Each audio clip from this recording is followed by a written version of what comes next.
It was just my favorite time of the year, and with that usually comes excitement. I get a ton of nostalgia personally just because I now feel like my mom. I get excited mostly to see my kids open Christmas presents. So I figured, why not cover a topic of the dark side of Christmas? So I was going through and I was looking at cases and I came across this one, and this case took place in Boulder, Colorado, and so I figured, why not? It's local to me to a degree. Um, so I figured we could jump on into that one. It's a pretty well known case, but it's really, really sad. And the crazy part is they are still investigating it to this day. So let's see exactly what we got going on here.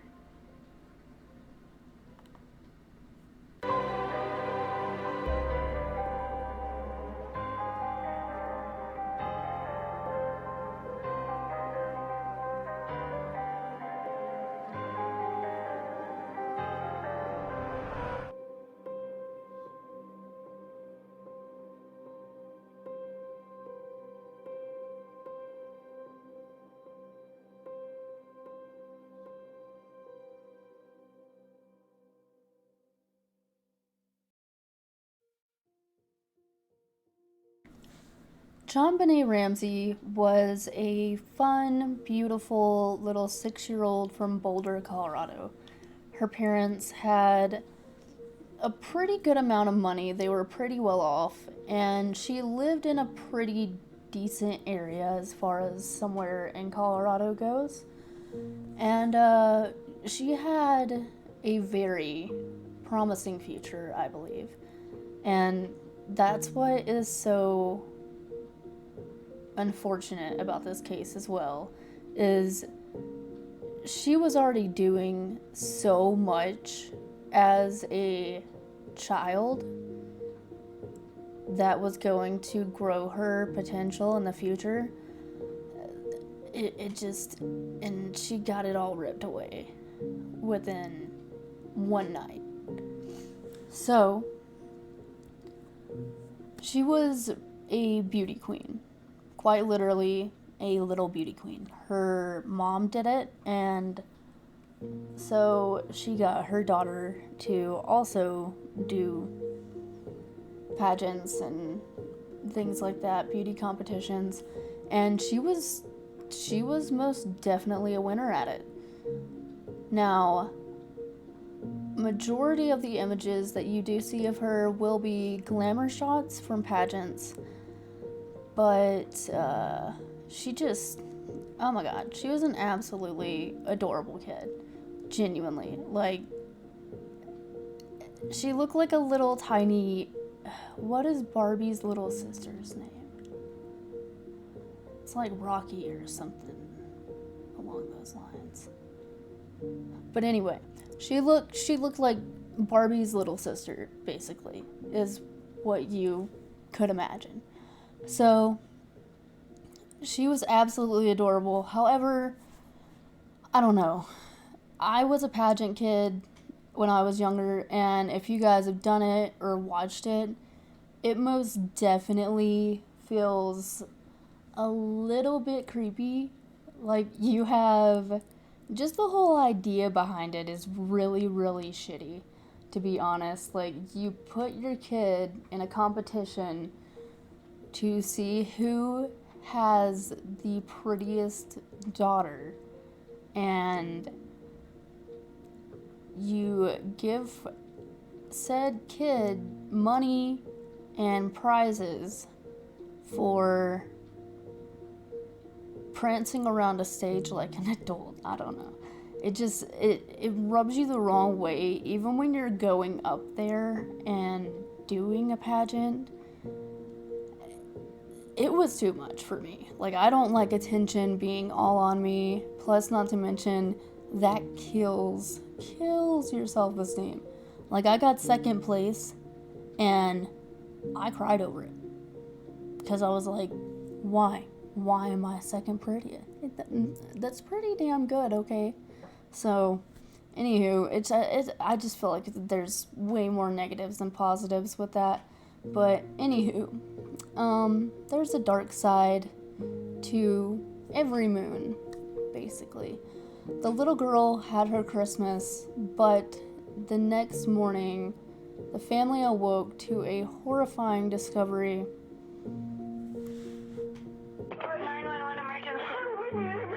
Police. What's going on? 515th Street. What's going on there, ma'am? We have a kidnapping. Hurry, please. Explain to me what's going on, okay? There's a note left and our daughter's gone. A note was left and your daughter is gone? How old is your daughter? 6 years old. She's gone. 6 years old. How long ago was it? I don't know. I just have the note. And my daughter's gone. Does it say who took her? What? Does it say who took her? I don't know. There's a ransom note here. It's a ransom note? It says SBTC. Victory. Please. Okay, what's your name? Are you Kathy Ramsey? I'm the mother. Oh my God. Please. I'm sending an officer over, okay? Please. Do you know how long she's been gone? No, I don't. Please, we just got out. Is she right here? Oh my God, please. Okay, well, there's somebody. I am, honey. Please. Take a deep breath, please. Okay? Hurry. Patsy.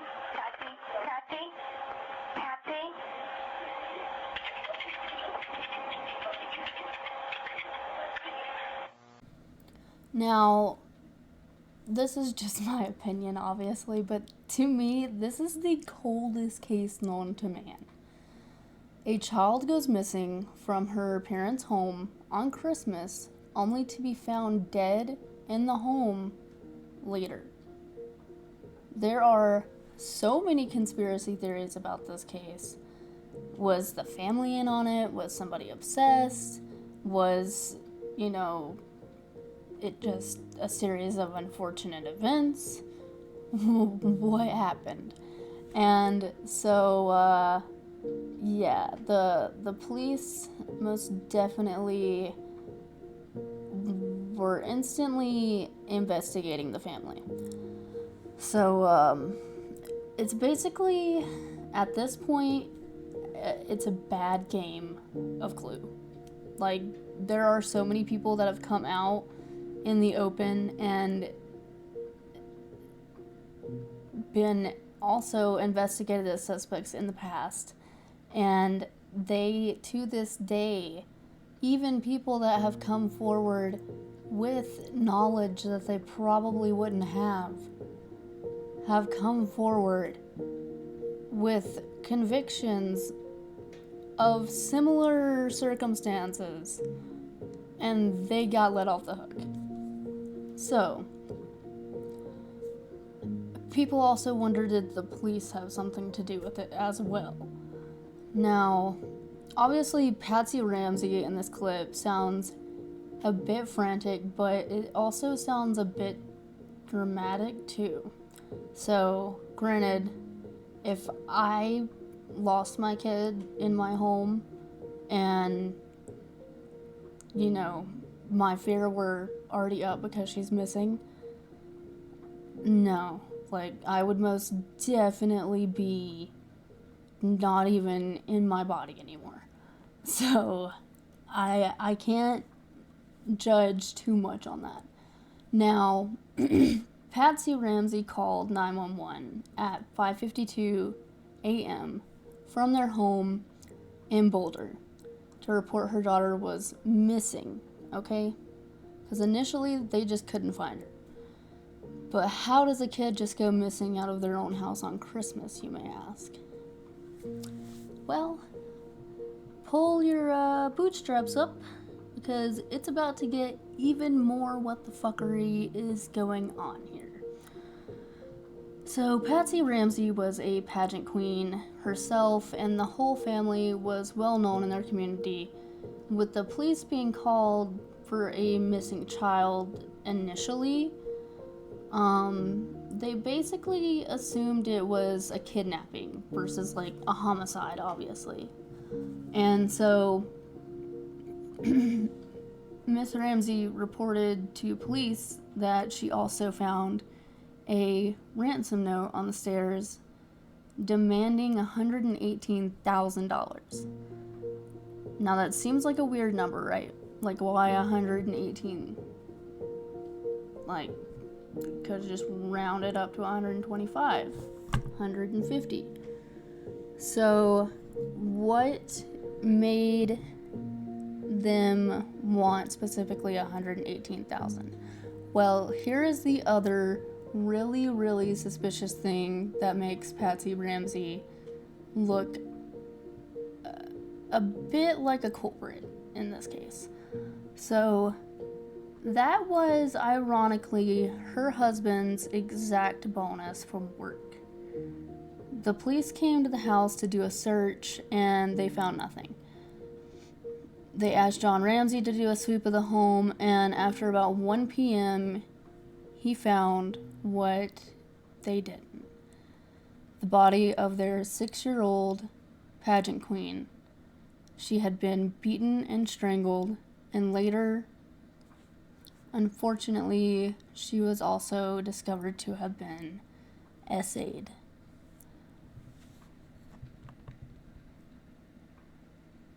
Of candy canes, deputy coroners brought the body of 6-year-old JonBenet Ramsey from her upscale home. Neighbors described the young girl as beautiful and polite. In 1995, she won the Little Miss Colorado pageant. Boulder police won't comment on her cause of death, only saying that she wasn't shot or stabbed. They are investigating her death as a homicide. So far, no arrests have been made. This case started as a kidnapping. Police were called here to the scene at about 6 a.m. the morning after Christmas. Someone inside this house had made a 911 call saying that little JonBenet had been kidnapped. Well, when police got here, they went inside the house, and a short time later, they found the little girl's body. The parents, John and Patsy Ramsey, were home at the time, but detectives say the parents are not suspects. Now, with the initial report being treated as a missing persons case, there was a ton of mistreatment in the handling of the investigation. They had people going in and out of the house that were looking into things, that were trying to find her. They had family, they had friends, they had people coming in looking for this little girl. So there could have been a ton of tampering in the evidence. They don't know. They don't know what evidence was messed with, what evidence was taken away from the scene. They don't know any of that. So it wasn't easy from the get-go. So with this case being so odd, and with police not being able to find the girl during their search, and her suddenly being found in the house by her father, they obviously were suspicious of the family. So the Ramseys' full family, including her older brother Bert,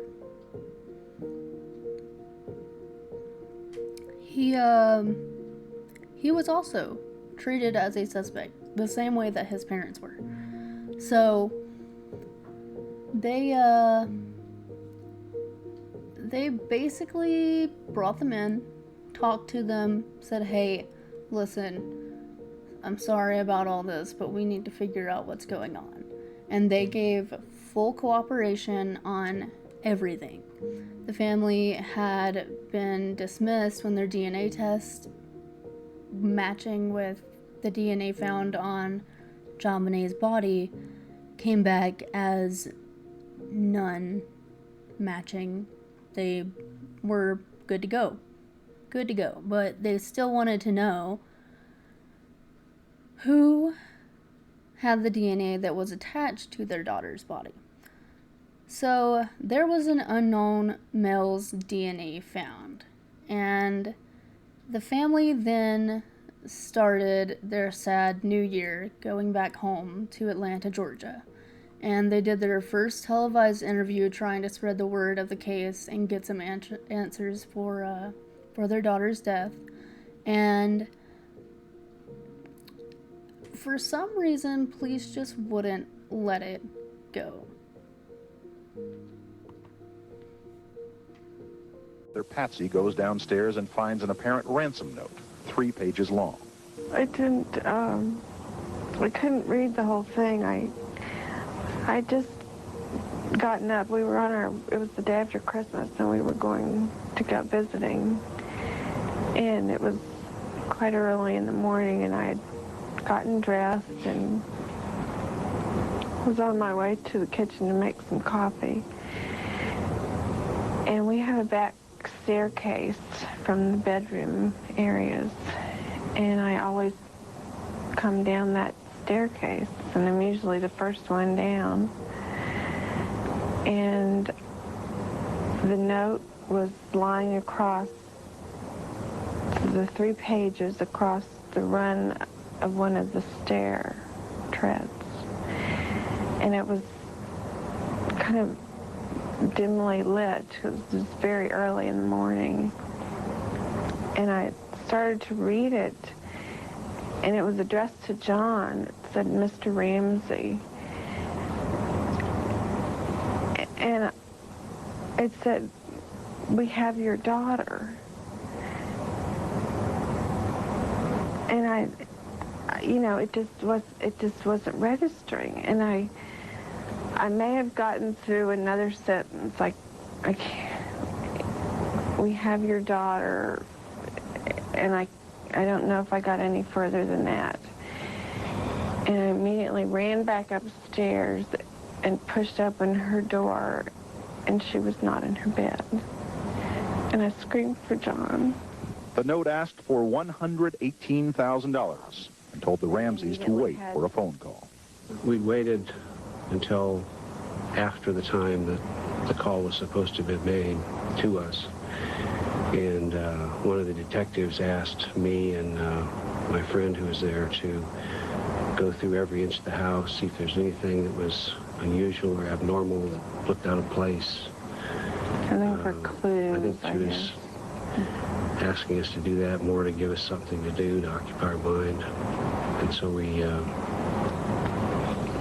started in the basement, and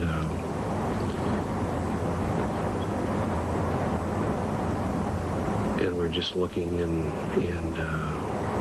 we have one room in the basement that focus in tight yet. We've got to look at everything. Sunday, December 29th, as the Ramsey family flies to Atlanta where they used to live, 30 Boulder officers are now working the case. The Colorado Bureau of Investigation lends support by conducting forensic tests. Monday, the 30th, a city spokesperson tries to quiet any alarm in Boulder. We have had some questions about whether or not people in the neighborhood should feel concerned. We want to let them know that there are still police in that neighborhood 24 hours a day. There is no need for a special concern. It's also revealed that the Ramseys have hired attorneys to represent them.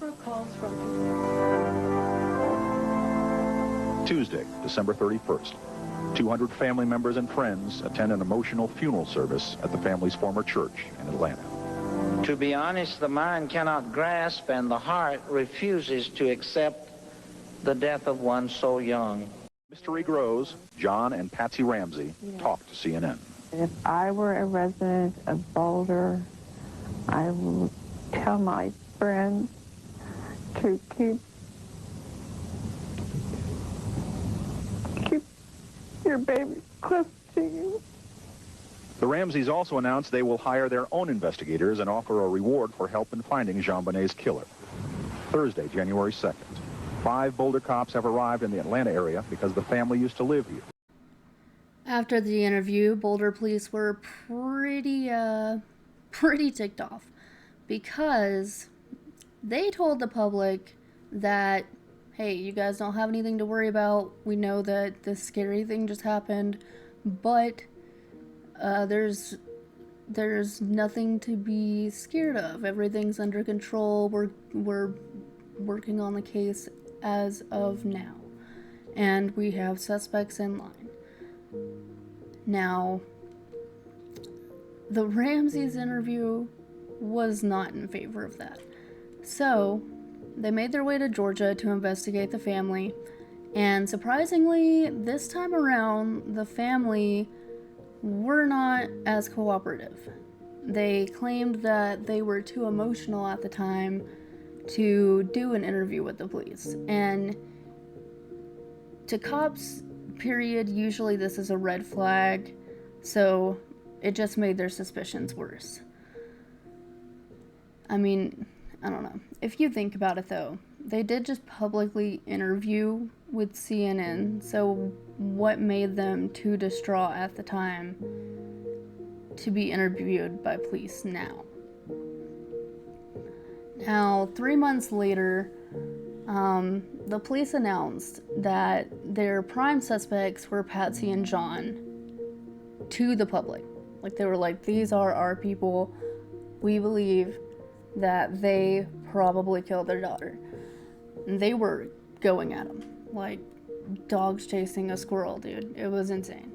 So, following this shocking announcement, they did a handwriting analysis on John and Patsy. Now, John passed and was deemed to not fit the copy of the ransom note, and Patsy, not so much. Not so much. Hers came back inconclusive.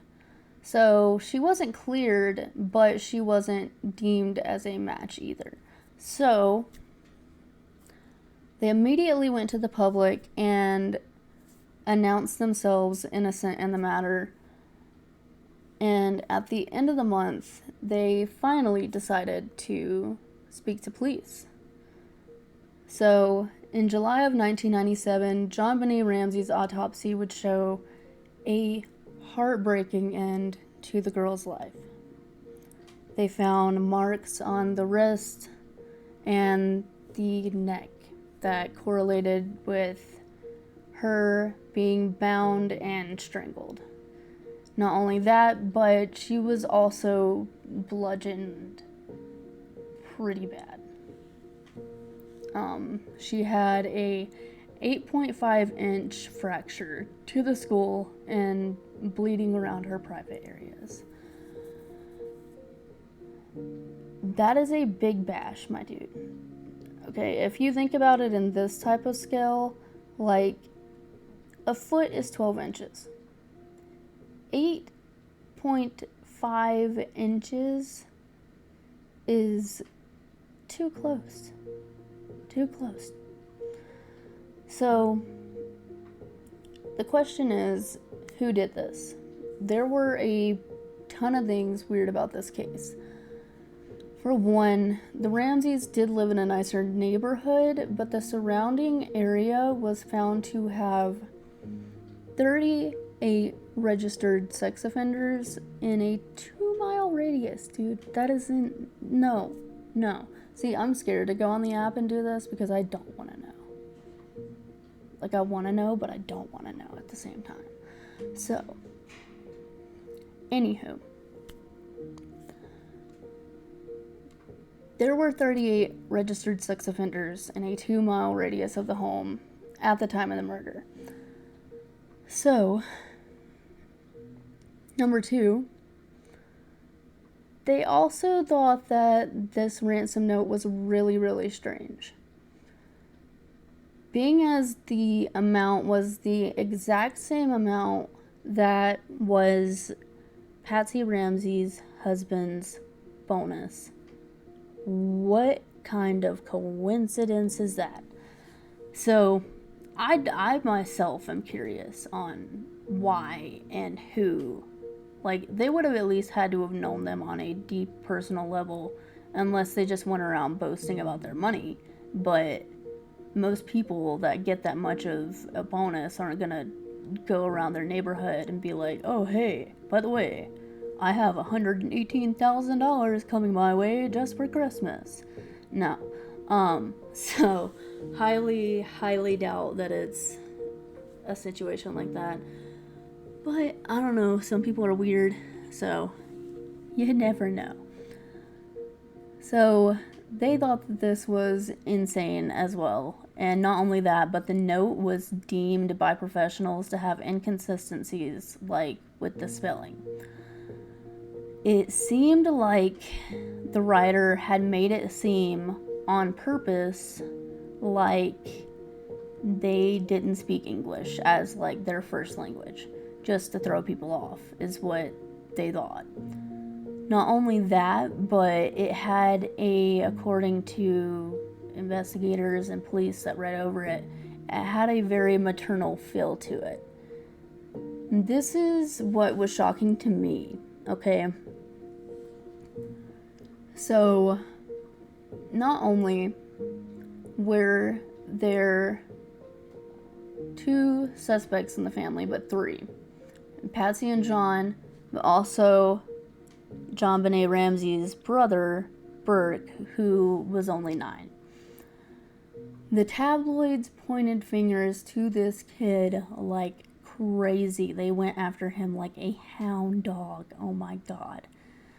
So, the police found an abrasion on the back of JonBenet's bag that seemed to be from what they thought was a stun gun. And so when they investigated the stun gun theory, well, the prongs didn't match up with the initial area. And so they were like, okay, well, this isn't it. But they investigated a few other potential items, and they found that there was a toy train that was in the basement where she was. And it was concluded that there was a part of the toy train that could have and did match up with this. Now, they demonstrated it, and it was also conclusive that even a boy as little as Burke at the time could cause enough impact to kill his sister. Her brother was known to have a bit of an anger problem too. He struck her with a golf club, I think like a year prior to her murder. And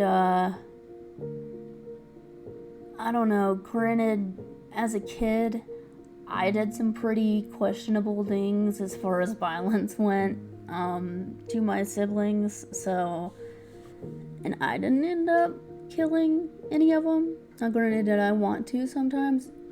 Sometimes, yeah, but not on a literal level, no. So, he was a sketch person of interest too, based on this interview that I'm about to play. Of 6-year-old JonBenet Ramsey. Well, for the first time ever, her brother Burke is speaking out publicly about this case. We brought you some of this exclusive interview with Dr. Phil McGraw on Friday, and a lot of people are asking why he chose to speak out now. For a long time, the media basically made our lives crazy. It's hard to miss the cameras and news trucks in your front yard, and we'd go to the supermarket sometimes and there'd be a tabloid, you know, with my picture, JonBenet's picture, plastered on the front. They would follow us around. Seeing that as a little kid, just kind of chaotic nightmare. So I was pretty skeptical of like any sort of media. Like it just made me a very private person. As to why I'm doing it now, it's the 20th anniversary and there's apparently still a lot of attention around it. Dr. Phil McGraw, good morning. Good morning. How extraordinary to hear him speak after all of these years. And just on the little bits that we've shown on this show, we're hearing from a lot of people saying it's a strange affect that he seems to have. He's smiling, and you say even in places in the interview where he's talking about rather serious matters. It is. There'll be dark content, and he is smiling, and people are going to see this throughout the entire interview. Really unusual affect, either smiling or laughing. This is a very socially awkward young man, but understand, from the time this happened, his parents, depending on your interpretation, either protected him or hid him based on how you want to interpret that. So he has not had the social contact that most kids have growing up. When you've got reporters at the end of your driveway, he couldn't go to school, and even now he works as a computer analyst in computer security, but he works remotely. He doesn't go into work every day. He's not around people, so he's not real comfortable in a social situation. So speaking out for him was a very difficult, unusual thing. And he's 29 years old 29. now. One assumes he could have remained somewhat anonymous, but did he think that suddenly he was going to be outed? He knew this was the 20-year anniversary, and because he was starting to get bombarded, people were finding him, he knew his anonymity was gone. He said he wanted to control the narrative. His story was going to get told. He wanted to tell it. This is a comprehensive interview that you do. I want to play. Yep. The first thing I remember is my mom first thing in my room, really frantic, saying like, "Oh my gosh, oh my gosh, oh my gosh," running around my room looking for JonBenet. At that point, I was awake. And the next thing I remember is a police officer coming to my room and shining a flashlight. It was still dark when this happened. Yeah, I was just laying there. What time did she come in? Early, I don't remember. Had to be. It was still dark, so it had to be pretty early. Did she turn on the light when she came in? I don't remember if she did or not. I do remember the cop coming in and shining a flashlight around, so the light must have been off. You asked him point blank, did you kill JonBenet Ramsey? I did. I asked him point blank, did you kill your sister, JonBenet? I asked him point blank, do you believe one of your parents killed her? Because there are these factions on the internet. And listen, this is the missing link. For 20 years, this thing has been grinding, but the missing link is Burt. No one has ever spoken. There are these 3 tapes, the tape with the psychologist, 2 tapes with the police, one that the interrogation tapes. Interrogation tapes. One the parents say was illegally gotten, and we have all 3 of those tapes. And I'm going to show those with him watching them for the first time. So it's interesting to see him watch himself. So as you can tell from this interview, this was from 2016. And many people say that his body language was like super weird the whole interview. But as Dr. Bill said, also he was a bit secluded more so than most his life, as far as socially, and still is, so he could have just been like extremely nervous, and that's how he dealt with it. Plus he was on camera talking about something that traumatized him for the rest of his life as a kid. So Burke was ruled out as a suspect, as they had no viable evidence he had anything to do with the murder. And they dismissed the case in 1999 because there wasn't enough evidence to bring charges on anybody. So the next year, the family would then go public again with the publishing of their book, The Death of Innocence. And they gave an interview with Barbara Walters to once again bring forth the fact that the family was innocent and JonBenet's killer was still out there. They still needed help finding their daughter's killer. And so in 2006, the family thought that they had the man who murdered their baby. A man named John Mark Carr came forward to police with a really grim confession that he had been the one to take JonBenet Ramsey's life. Actually meet JonBenet Ramsey in person? Of course I did. How many times were you with her? You know, the description of my connection with her prior to her death is something that I can't discuss, and it's because in knowing a child, you don't just know that child. There are other people involved in knowing a child, and I had to protect the innocent, not the guilty. I can't respond to any details about my connection with her before her death. But are you saying that you were actually in her company more than once? Yes. And what kind of a connection? You talk a lot about the connection you had. Was it a physical connection or a spiritual connection? It was a connection as in knowing her as a child. I've known hundreds of children, and unfortunately, because there are other people involved in knowing a child, and I wish to protect them. I can't discuss the details of my connection with her. It's unfortunate. I wished I could. Do you understand why that's confusing for people, though? Because you are very willing to come forward. You came on the show tonight. You did this long article with the AJC this morning. You keep saying you want to talk about things. You want to have this normal life. But you don't answer the questions that people are asking you, the questions that you know they want answered. There are Why? reasons. There are reasons, and I just gave you the reason. That's the reason. It's a valid reason, and I'm sticking by it.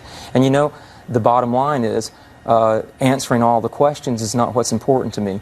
Whether someone believes me is not important to me. Protecting people who are innocent is important to me, and I'm going to do it at all costs. However, this dude was dropped due to his DNA not matching with the DNA evidence from the scene. So, the same year that this came out into the open and the family started hearing of a potential Patsy who had succumbed to cancer, she had been battling it for years, passed away. And she never got the closure or answers to her daughter's death. As far as technology goes, we're still a bit behind, but we're still getting there. In 2008, though, as technology advanced from what it was in 96, the DNA analysis tests were redone on the Ramseys. Now, Boulder police had no other people of interest matching up, and it seems that the family was basically the best that they had, and I'm sure they want to try and solve this case. So, the police department ran their DNA, and once again, it didn't match up. So the police department finally, after tormenting this poor family, because, oh my god, you have to go through all this harassment from Boulder Police Department, along with not ever getting the answers that they were supposed to give you for 20, almost 8 years. That has got to be a weight on their shoulders, for sure. Not only that, but they have to live with the memory during the holidays, and that sucks. So, the police department sent an apology, and even though they'd still been cleared, people still were suspicious of them and their innocence. Now, in the years after John Ramsey has pushed basically for Colorado authorities to do their jobs, to order new and more detailed DNA tests, to find his daughter's killer, he's sent petitions and gone on television again, actually, to talk about the case and bring it to light again. And he's been doing updates for multiple years. I'm pretty sure he just did an update this year too. So, as far as updates though, this is the furthest one that I've seen as far as involvement in theories go. And this one I can believe, honestly. And I don't know why they've dropped this man as quickly as they have, but they did. They just dropped it. So, let's talk about Gary Oliva. Now, with the initial report being treated as a missing persons case, there was a ton of mistreatment in the handling of the investigation. They had people going in and out of the house that were looking into things, that were trying to find her. They had family, they had friends, they had people coming in looking for this little girl. So there could have been a ton of tampering in the evidence. They don't know. They don't know what evidence was messed with, what evidence was taken away from the scene. They don't know any of that. So it wasn't easy from the get-go. So with this case being so odd, and with police not being able to find the girl during their search, and her suddenly being found in the house by her father, they obviously were suspicious of the family. So the Ramseys' full family, including her older brother Bert, he was also treated as a suspect, the same way that his parents were. So they basically brought them in, talked to them, said, hey, listen, I'm sorry about all this, but we need to figure out what's going on. And they gave full cooperation on everything. The family had been dismissed when their DNA test matching with the DNA found on JonBenét's body came back as none matching. They were good to go. But they still wanted to know who had the DNA that was attached to their daughter's body. So there was an unknown male's DNA found, and the family then started their sad new year going back home to Atlanta, Georgia. And they did their first televised interview trying to spread the word of the case and get some answers for their daughter's death. And for some reason, police just wouldn't let it go. So a strange occurrence happened again in 2019 when Gary Oliva, whatever, a convicted pedophile doing time in Colorado Penitentiary, sent letters to one of his old classmates. And in these letters, he said, I quote, I never loved anyone like I did JonBenét, and yet I let her slip and her head bashed in half and I watched her die. Now, Oliva wrote in a letter to his former classmate, Michael Vale, that it basically wasn't an accident. He said, and I quote, it was an accident. Please believe me, she was not like the other kids. JonBenét completely changed me and removed all evil from me. Just one look at her beautiful face, her glowing, beautiful skin, and her divine God body, I realized I was wrong to kill other kids. So, this guy is a convicted pedophile and obviously admitted to murder. And he said, yet by accident she died and it was my fault. Now, Vile, the original person that knew Oliva, he had been suspecting his old high school friend killed JonBenét for a long time. For basically 22 years is what he said. And it all began ever since he received this disturbing phone call from Oliva shortly after the murder and before the case had come out nationally, like on the news and headlines and all that. So, this is what he said. My suspicions began when Gary called me late at night on December 26, 1996. Vale, who lives in Ventura, California, told the Daily Mail that he was sobbing and said, I hurt a little girl. I tried to get more information out of him. The only other thing he told me was that he was in the Boulder, Colorado area. On December 27th, I read on the front page of my local newspaper, Girl 6 slain in Boulder, Colorado. And I immediately called the Boulder Police Department and told them what I knew about, and basically just came forward and told the cops, hey, old homie just hit me up, this kid's missing, he could have something to do with it. This is what was said to me.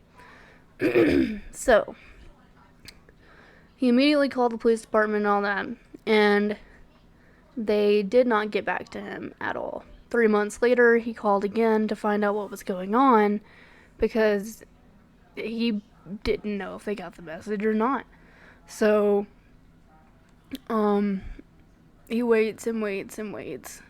And instead, he was sent to a police answering machine, which was basically strictly for tips on the JonBenet Ramsey case.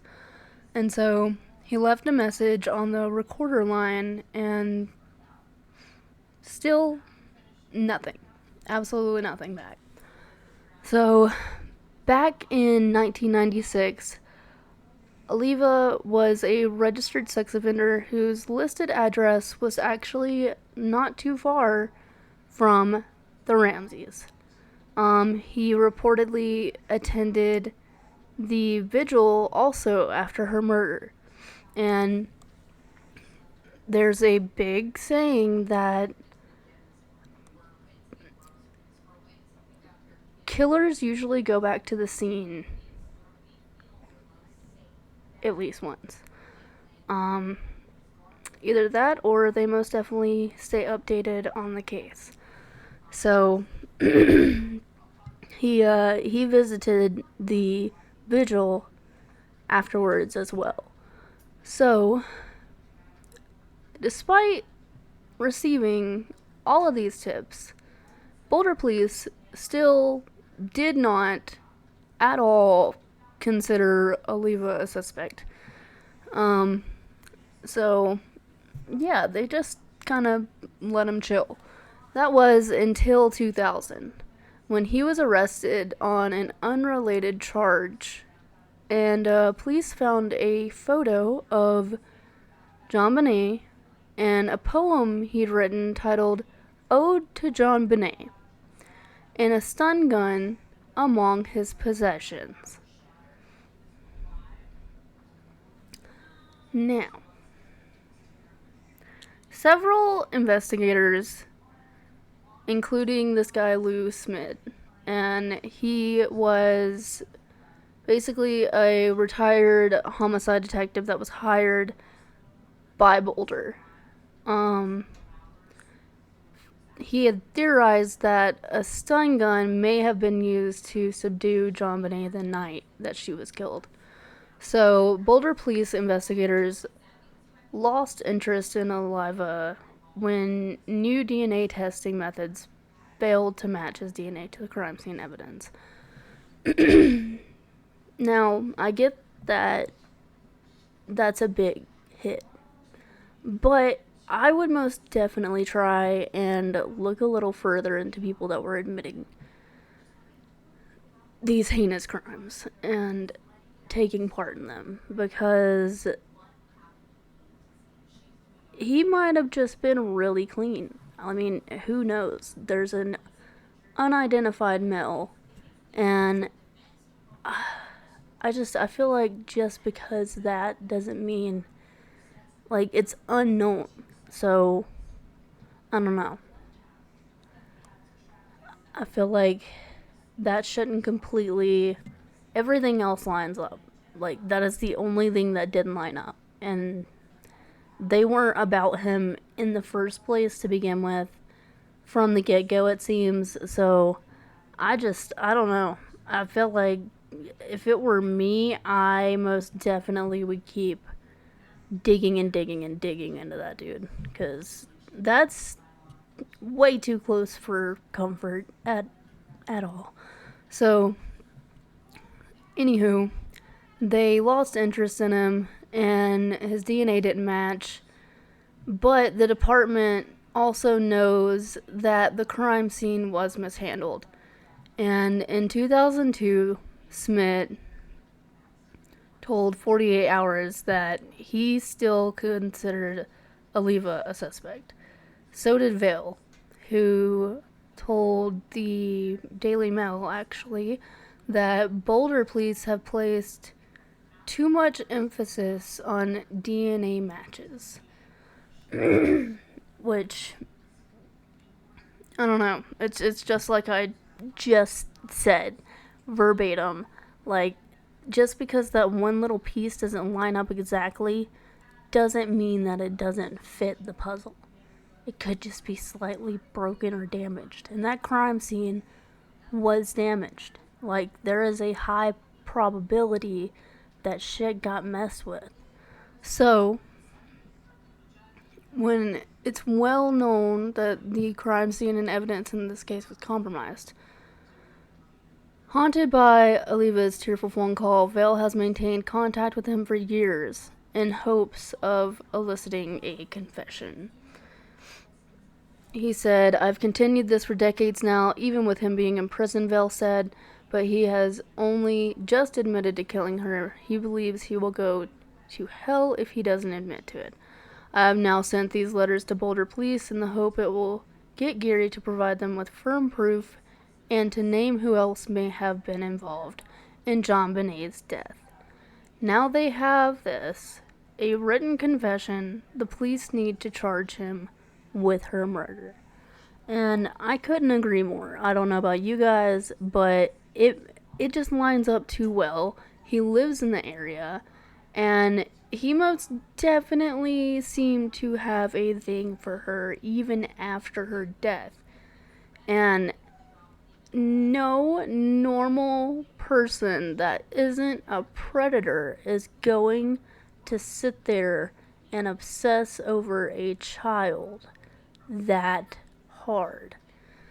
So, John Bonet, as well as countless charges of assaults and sexual abuse against many children, because he didn't get charged for a lot.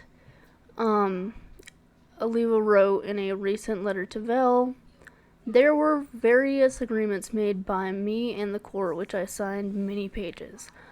While there is no such plea on the record, the arrest affidavit, while redacted, very likely alludes to Aliva's long-time ongoing obsession with John Bonet. According to the affidavit obtained by the Daily Mail, investigators found on Aliva's phone he had 335 photos that had something to do with her. Some were regular photos of her, likely found online. Of those photographs, 19 were images from the autopsy, likely from the photographs that had been leaked to the press, unfortunately. And there were also many photographs of what appear to be shrines to her. It is unknown where they are located, nobody knows where they are, or if they were created by Aliva or not. They observed in the contact section of Aliva's phone there were too many references to John Bonet Ramsey. In the video section of the phone, they also found basically video after video after video of tributes to this little girl. So, on Thursday, January 10th, the Boulder Police Department issued a statement to the media, and on its website, seemingly in response to, I guess, the story that broke news on the Daily Mail. And the Boulder Police Department is very well aware of Gary Aliva and has investigated his potential involvement in this case, including several previous confessions, the statement was. Now, the department routinely receives information on this investigation. Information provided to the police is reviewed along with the many tips and theories that they received. There are no new updates in this investigation, and the department will no longer comment. So, Gary Aliva, a longtime person of interest in the John Bonet Ramsey case, was basically called out.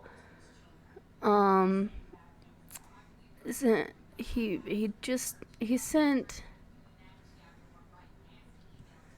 a bunch of creepy stuff too. Like, he was just a weird guy. So he apparently sent also creepy audio tapes and news clippings of missing girls and letters with poems and like some horror movie type stalker shit is basically what this dude was about. So this is another reason why Michael Vale, though, firmly believes that he is the one who did this. So, the former classmate had seen numerous red flags. They had known each other for a long time. And, they had a paintbrush that was used to strangle JonBenet. And they thought that it was from Patsy because she painted sometimes. And so this guy, Michael Vale, goes over to Eliva's house or whatever, and there's a broken paintbrush and a knotted rope. Now, they said that they saw that in the home of him, of Oliva. So he firmly believes that, plus the obsessive clippings and pictures and just talking about her all the time, it's just baffling that they don't put the 2 and 2 together like that. And I don't know. I just want to know why police aren't taking this guy's plead as something to look further into. That's insane to me. Like, he meets all the criteria for her killer in my book and has admitted and is doing time for his crime against children. So, as I always say, when it comes to pedophiles, in my book, once a pedophile, always a pedophile. I just feel like if your brain's wired that way, then that's just your glitch, you know? As far as the investigation now, though, they are working with FBI, Colorado Department of Safety, and several private labs across the United States to try and solve this case and bring justice for the Ramseys. There's limited samples on DNA now, so they have to be really, really careful on who they tested on, and they don't want to basically waste all that they have left of this DNA sample. So, with the hopes of new technology coming around, even more so for forensics and analysis, they are going to test it, but they are waiting, which is insane to me. So, anywho, this is the mysterious case of JonBenet Ramsey, and it remains insane. Like, it's been 28 years, basically, and still nothing. Literally, absolutely nothing. So, that is the unfortunate case of the girl who went gold on Christmas. Guys, let me know what you think. I personally believe that it was either I could believe small portion of me, like maybe 5% of me believes it could be Patsy, but the other portion of me most definitely is going with Eliva on this one. For sure, that is the gut feel, but let me know what you guys think, what your thoughts are on this case. It's really interesting to hear other people's viewpoints. And without further ado, that is the end of this episode, and I hope you guys have a good night, stay safe, and talk to you later.